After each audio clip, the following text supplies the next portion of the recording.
এক যুগেরও বেশি সময় পর প্রকাশ্যে খুলনায় হলো জামাতের রুকন সম্মেলন।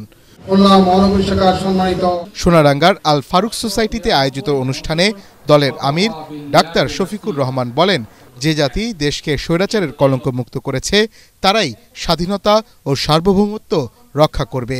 অন্তর্বর্তীকালীন সরকারের উদ্দেশ্যে আমির বলেন, রাজনৈতিক দলসহ সবার সাথে আলোচনা করে সংস্কার ও নির্বাচনের রোডম্যাপ তৈরি করতে হবে। আমরা এই সরকারকে সঙ্গত ন্যায়সঙ্গত সকল কাজে সর্বাত্মক সহযোগিতা করব, কিন্তু এই সরকার যদি কোনো জনগণের স্বার্থের বিপরীত কাজে হাত দেয় আমরা সংশোধনের চেষ্টা করব। কথা যদি তারা আমাদের পরামর্শ শুনতে না চান সবার আগে আমরাই প্রতিবাদ করব।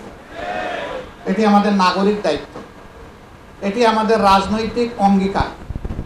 এই ব্যাপারে কোনো ছাড় নেই। তারা নেবেন যৌক্তিক সময়, আমরা দিব যৌক্তিক সময়।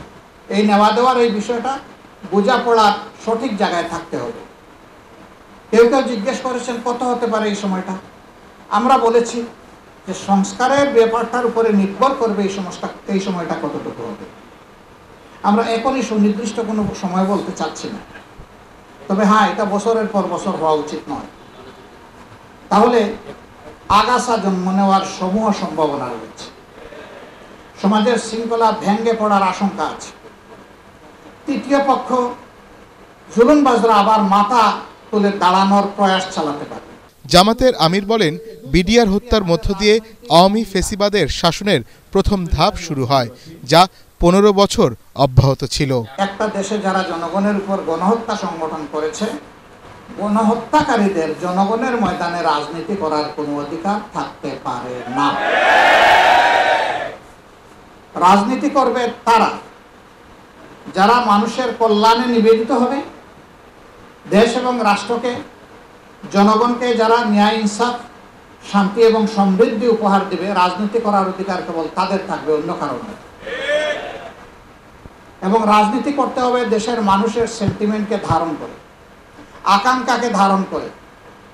বাইরের কারো তুষ্টির জন্য দেশের রাজনীতি আর চলবে না। দেশের মানুষই বুকের রক্ত দিয়ে আন্দোলনকে সফল করেছে, বাইরের কারো সাহায্যের আমাদের প্রয়োজন হয়নি। যেই জাতি এই দেশকে স্বৈরাচারের কলঙ্ক মুক্ত করেছে বুকের রক্ত দিয়ে, সেই জাতি এই দেশের স্বাধীনতা সার্বভৌমত্বের পাহারাদারি করতে হবে কারো সাহায্য ছাড়াই, ইনশাআল্লাহ। সম্মেলনে জামাতের সেক্রেটারি জেনারেল অধ্যাপক মিয়া গোলাম পরোয়ার সহ কেন্দ্রীয় ও মহানগর ও জেলা নেতারা বক্তব্য রাখেন। Bureau report, ATN Bangla.